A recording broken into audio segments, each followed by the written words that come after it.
Britons climbed aboard a 150-year-old restored steam engine on Sunday to celebrate the final day of Platinum Jubilee celebrations, marking Queen Elizabeth's 70 years on the throne. It's special because it shows how long the royal family is, and of course how long the Queen's been, reigned so far. The Victorian-era steam engine, Poplar, was restored for the Jubilee in a project costing £150,000 and made its first trip from Tenterden in Kent.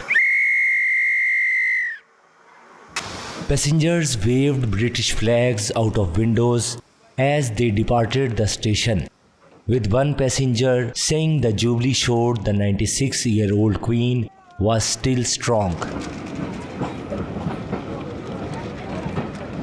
To me, it's the length of time the Queen has been in reign, and that she has put up with all the troubles, and she's still strong.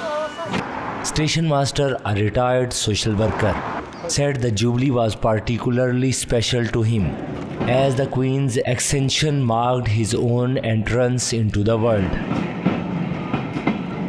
The importance of the Jubilee to me, I suppose, is partly I'm 70 this year, so it's kind of resonates very much personally and demonstrates, I suppose, a line of solidarity that we've had that takes us back through my youth.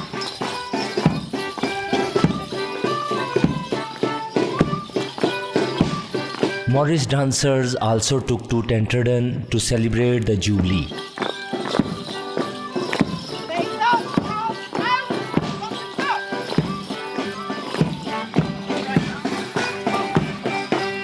While locals enjoyed a big Jubilee lunch, one of a series held across Britain, with an estimated 16,000 street parties. Sunday marks the final day of the celebrations, when singer Ed Sheeran joined some 10,000 performers and the armed forces for a parade which traced a route similar to that taken by the Queen on her coronation.